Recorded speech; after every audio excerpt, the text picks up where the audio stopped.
सभी का हमारे चैनल में एक बार फिर स्वागत है। इस वीडियो में हम लोग देखेंगे झारखंड के शिक्षक साथियों के लिए शुरू हो चुके JHTPD एडवांस कोर्स 1 का संपूर्ण प्रश्नोत्तरी। यदि आप हमारे चैनल में नए हैं तो अनुरोध है कि चैनल को सब्सक्राइब कर लें ताकि आगे आने वाले समय में इसी प्रकार के महत्वपूर्ण वीडियोज आप देख पाएँ।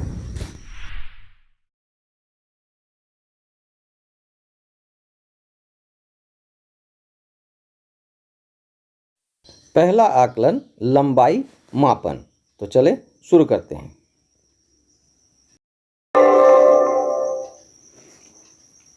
लंबाई का मापन आकलन, इस भाग में हम लोग इस आकलन को करेंगे। तो आगे बढ़ते हैं। प्रश्न 1 है, कक्षा पहली की कनिका कक्षा की दीवार की चौड़ाई मापना चाहती है। उसके लिए उसने अपने सभी साथियों को छोटी बड़ी पेंसिलों को इकट्ठा किया और दीवार के किनारे सभी पेंसिलों को रख रख कर चौड़ाई को मापा और बताया कि कक्षा की चौड़ाई 54 पेंसिल लंबी है।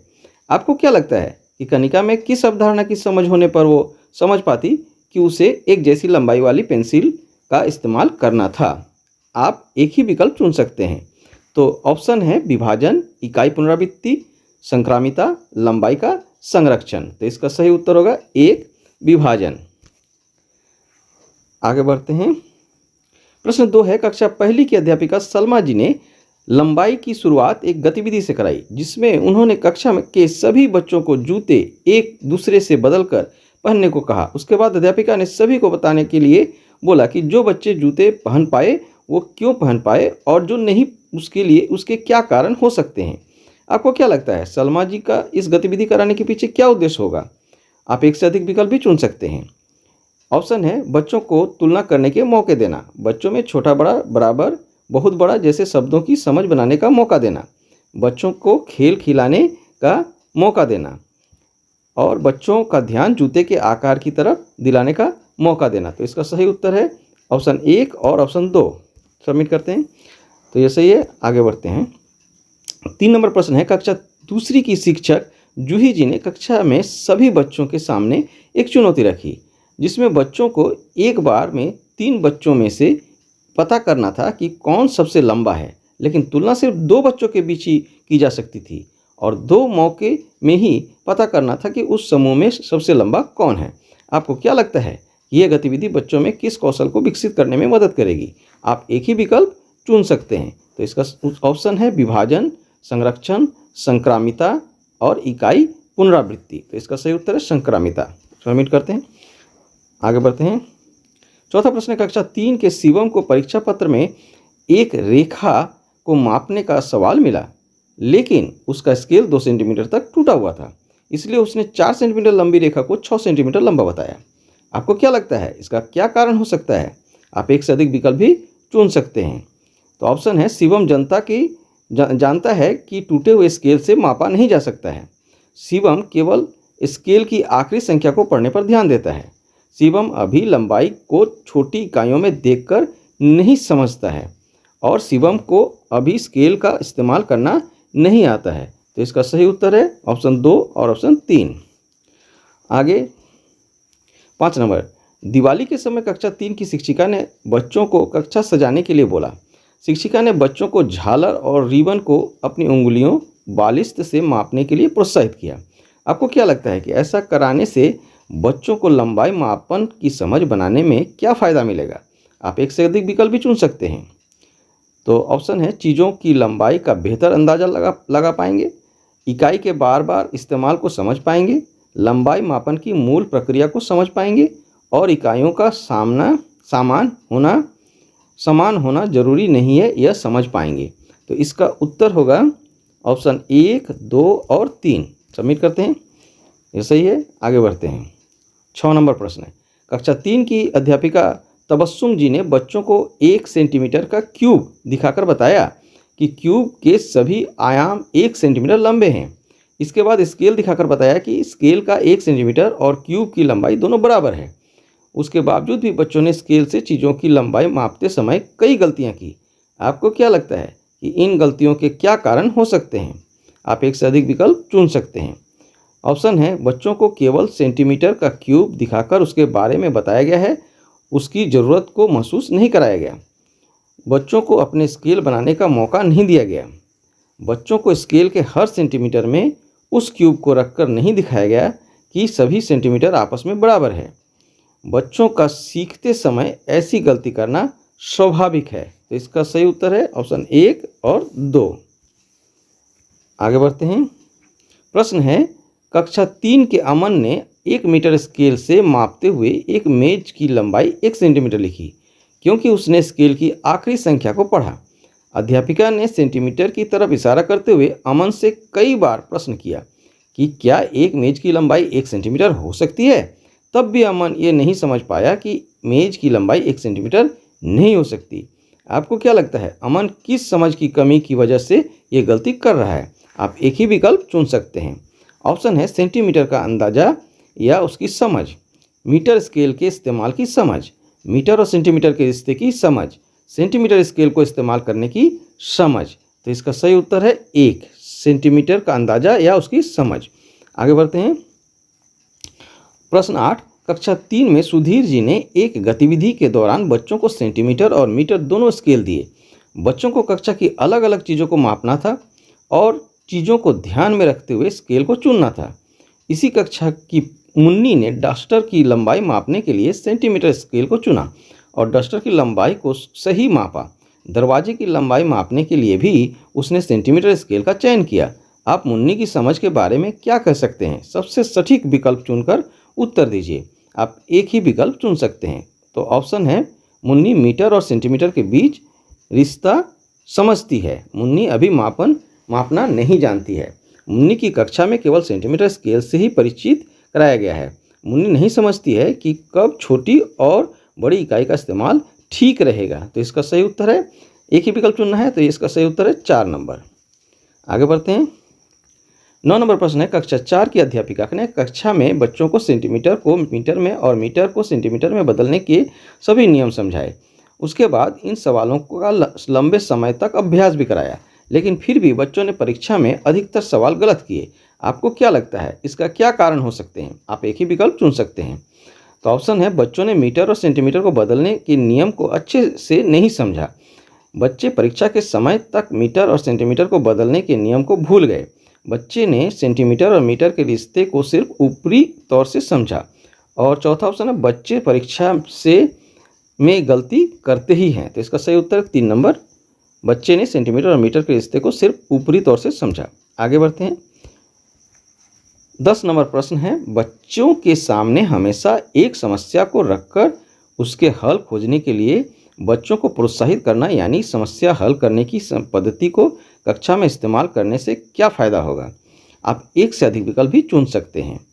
सभी बच्चों को समस्या हल खोजने में मज़ा आता है। बच्चे एक दूसरे को गलत साबित कर पाते हैं। बच्चे एक समस्या के कई हल खोज पाते हैं। बच्चे समस्या को अलग अलग नज़रिए से देख पाते हैं। तो इसका सही उत्तर है 3 नंबर और 4 नंबर। सबमिट करते हैं। तो ये भी सही है। तो इस प्रकार से यह भाग हम लोग का जो है पूर्ण हो गया। इसके बाद हम लोग अगले भाग की ओर बढ़ेंगे। यह दूसरा आकलन है भार मापन। इसके संबंधित प्रश्नों के उत्तर देख लें।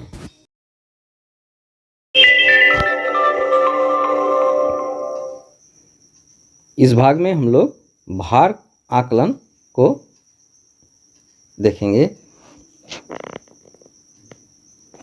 पहला प्रश्न है, गौतम जी ने कक्षा 1 में बच्चों को अलग अलग चीज़ों को उठाकर उन्हें इस तरह अपनी कॉपी में लिखकर सही शब्द पर गोला लगाने को कहा। जैसे डैश है, उसके बाद भारी और हल्का है, वस्तु का नाम यहाँ लिखना है। उसके बाद फिर एक खाली जगह है जिसमें भी वस्तु का नाम लिखना है। को धक्का दिया अथवा को खींचा। इस गतिविधि के उद्देश्य को इन विकल्पों में से चुनें। आप एक से अधिक विकल्प भी चुन सकते हैं। ऑप्शन है, वस्तुओं की तुलना करना, भार की भाषा को इस्तेमाल करना, कक्षा में भार मापन पर गतिविधि कराना और भार के गुण की पहचान करना। तो इसका सही उत्तर है भार की भाषा का इस्तेमाल करना और भार के गुण की पहचान करना। और सबमिट करते हैं। आगे बढ़ें।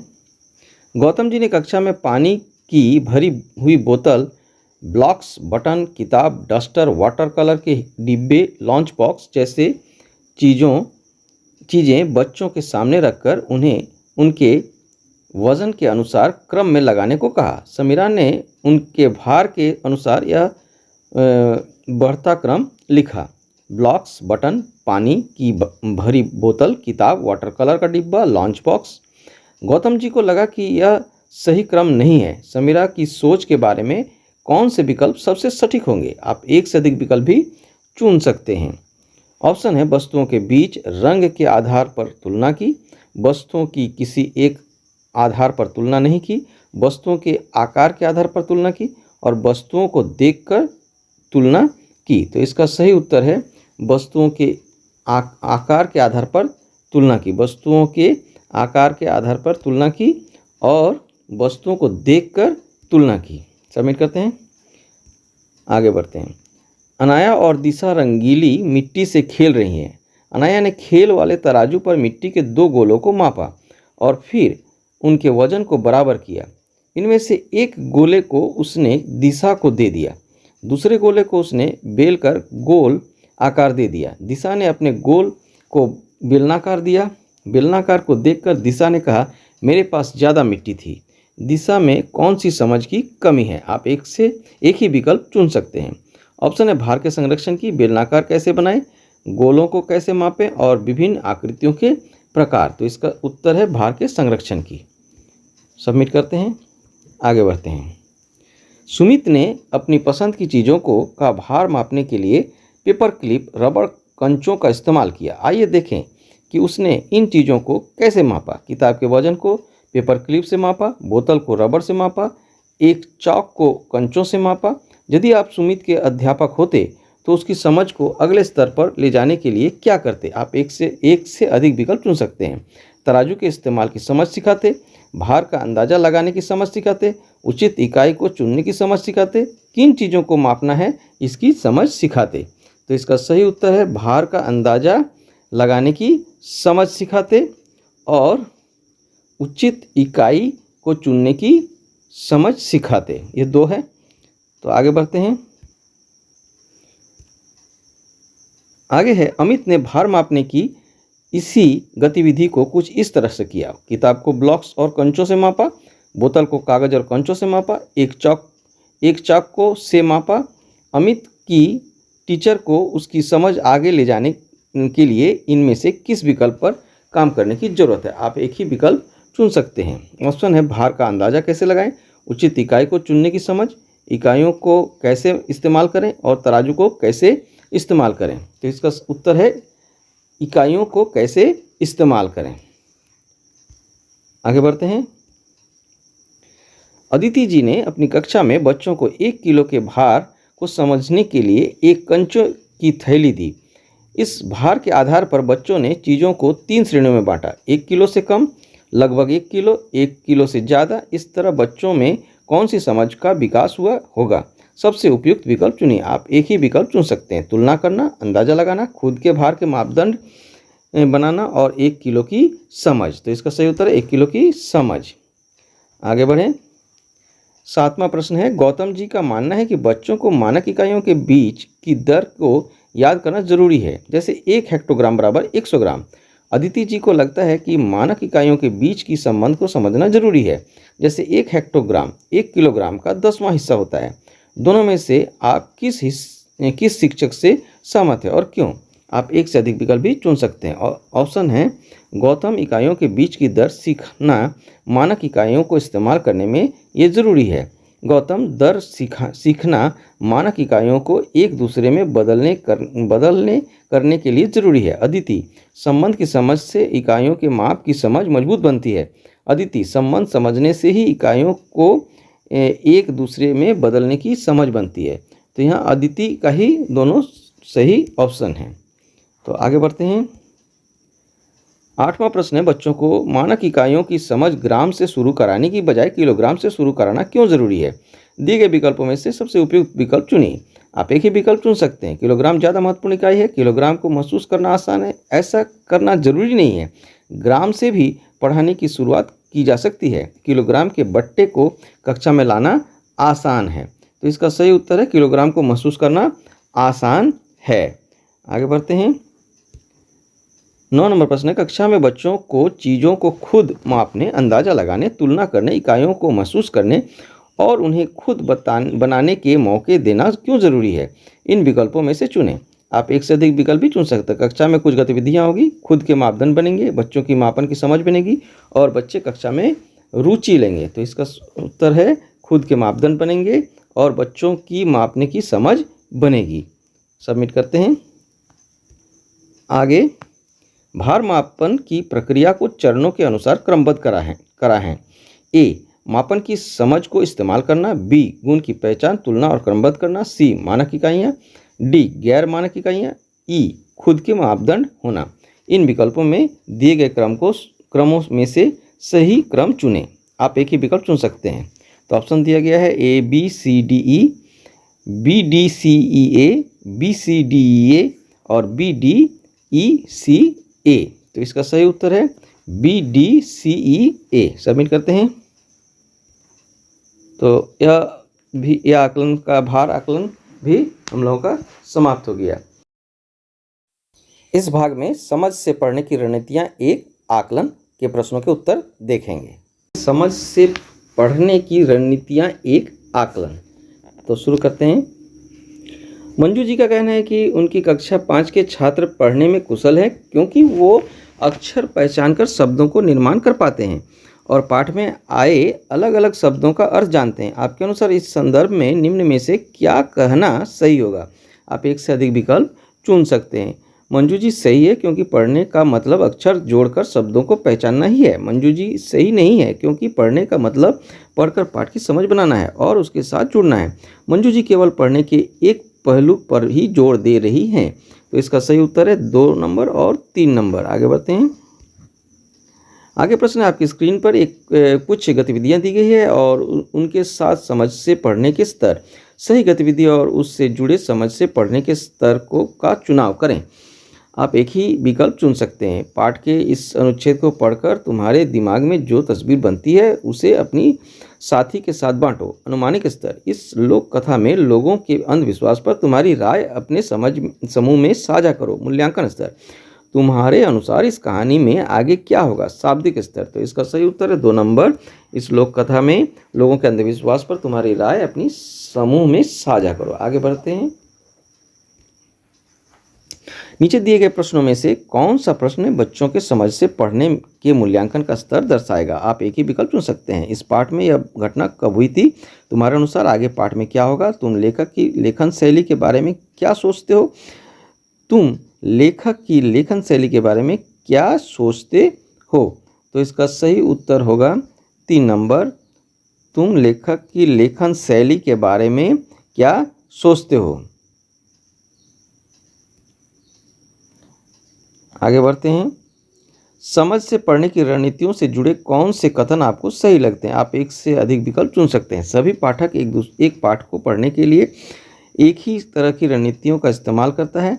समझ से पढ़ने की रणनीतियाँ बच्चों को पाठ से अर्थपूर्ण तरीके से जुड़ने में मदद कर सकती है। यह रणनीतियाँ माध्यमिक कक्षा के छात्रों की जटिल और जानकारी पूर्ण पाठों को पढ़ने में मदद कर सकती है। समझ से पढ़ने की रणनीतियाँ बच्चे अपने आप नहीं सीख सकते। तो इसका सही उत्तर है 2 नंबर और 3 नंबर। सबमिट करते हैं। आगे बढ़ते हैं। अरशद सर ने बच्चों को समझ से पढ़ने की रणनीतियाँ सिखाने के लिए उन्हें रणनीतियों का विवरण पढ़ने को दे दिया और फिर उन्हें रणनीतियाँ इस्तेमाल करने के लिए कहा। कुछ दिनों में उन्होंने पाया कि बच्चों के पढ़ने में कुछ बदलाव नहीं हुआ।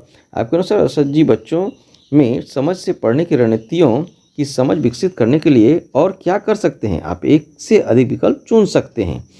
तो इसका ऑप्शन है बच्चों को रणनीतियों का इस्तेमाल सिखाने के लिए कुछ गतिविधियां करवा सकते हैं। रणनीतियों का प्रयोग पढ़ते हुए बच्चों के सामने दर्शा सकते हैं और रणनीतियों का विवरण सरल भाषा में दे सकते हैं। तो इसका सही उत्तर 1 नंबर और 2 नंबर है। सबमिट करते हैं।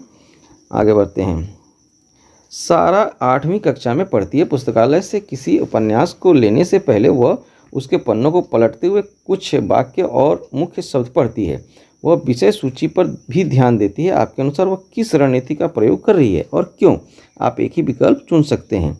ऑप्शन है स्कैनिंग, पाठ में नए शब्दों का अर्थ समझना, और स्कीमिंग। तो इसका सही उत्तर है 3 नंबर, स्कीमिंग। आगे बढ़ते हैं।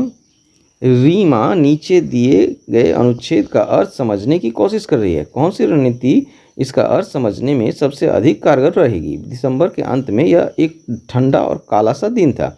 अभी दोपहर के 2 ही बजे थे, पर मानो सूरज ने एक भी कंबल ओढ़ लिया हो। हर मौसम को समझने की कोशिश की कर रहे थे, तभी बिजली कड़कने की आवाज़ से सभी चौंक उठे। आप एक ही विकल्प चुन सकते हैं, स्कैनिंग, पढ़ते हुए मानसिक चित्र बनाना, पढ़ते हुए स्वयं से प्रश्न पूछना। तो इसका सही उत्तर है 2 नंबर, पढ़ते हुए मानसिक चित्र बनाना। आगे बढ़ते हैं। मैरी जी अपनी कक्षा के छात्रों को पढ़ते हुए हर नए शब्द का मतलब शब्दकोश में देखने को कहती है, जबकि उनके साथी शिक्षक मनोज जी का मानना है कि हर शब्द का अर्थ शब्दकोश से खोजने से पाठ पढ़ने का प्रभाव टूटता है। आपके अनुसार मैरी जी अपने छात्रों को नए शब्द के अर्थ समझने के लिए और क्या सुझाव दे सकती है? आप एक से अधिक विकल्प चुन सकते हैं। शब्दों के अर्थ के बारे में संदर्भ से अनुमान लगाना, शब्दों को तोड़कर समझना, महत्वहीन शब्दों को छोड़कर आगे बढ़ जाना। तो इसका सही उत्तर है ये सभी हो सकते हैं। तो आगे बढ़ते हैं। पढ़ते हुए स्वयं से प्रश्न पूछने की रणनीति हमारे छात्रों को समझ से पढ़ने में कैसे मदद कर सकती है? आप एक से अधिक विकल्प चुन सकते हैं। छात्र पाठ को पढ़ते हुए पीछे हुई घटनाओं को याद रख सकेंगे। बच्चे पाठ के अलग अलग हिस्सों के बीच संबंध बना पाएंगे। बच्चे पाठ को ज्यों का त्यों याद रख पाएंगे। बच्चे अपने मूल्यांकन के लिए खुद ही प्रश्न बना लेंगे। तो इसका सही उत्तर है 1 नंबर और 2 नंबर। सबमिट करते हैं, आगे बढ़ जाते हैं। तो यह भाग भी हम लोग का समाप्त हुआ। इस भाग में पैकेज आकलन के प्रश्नों के उत्तर देखेंगे। इस भाग में मुख्य आकलन में है पहला प्रश्न, मोहन जी ने कक्षा में पानी की भरी हुई बोतल, ब्लॉक्स, बटन, किताब, डस्टर, पानी वाले रंग के डिब्बे, लंच बॉक्स जैसी चीज़ें बच्चों के सामने रखकर इन्हें उनके वजन के अनुसार क्रम में लगाने को कहा। समीरा ने उनके भार के अनुसार यह बढ़ता क्रम लिखा। क्या क्या है? ब्लॉक्स, बटन, पानी की भरी बोतल, किताब, पानी वाला रंग का डिब्बा, लंच बॉक्स। मोहन जी को लगा कि यह सही क्रम नहीं है। समीरा की सोच के बारे में कौन से विकल्प सबसे सटीक होंगे? ऑप्शन है वस्तुओं के बीच रंग के आधार पर तुलना की, वस्तुओं के किसी एक आधार पर तुलना की ही नहीं की, वस्तुओं के आकार के आधार पर तुलना की, और वस्तुओं के आकार के आधार पर तथा देखकर तुलना की। तो इसका सही उत्तर है वस्तुओं के आकार के आधार पर देखकर तुलना की। आगे बढ़ते हैं।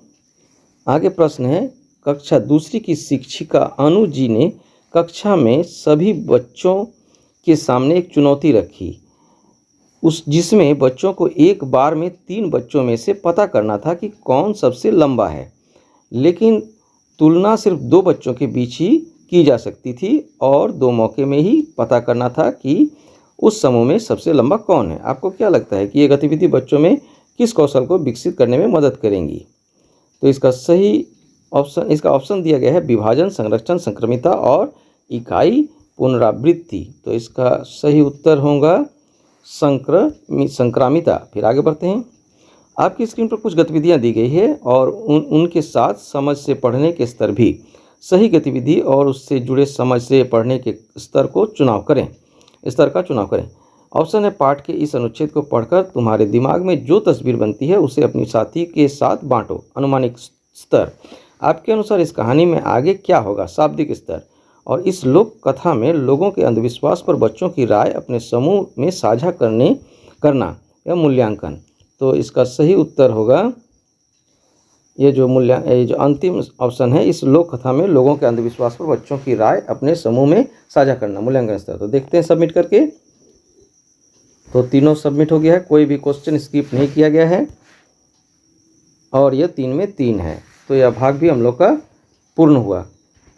एक निवेदन करना चाहेंगे, अगर आप हमारे चैनल में नए हैं तो कृपया चैनल को सब्सक्राइब कर लें और बेल आइकन को प्रेस कर दें ताकि इसी प्रकार के महत्वपूर्ण वीडियोज़ आपको आगे भी मिलता रहे। धन्यवाद साथियों।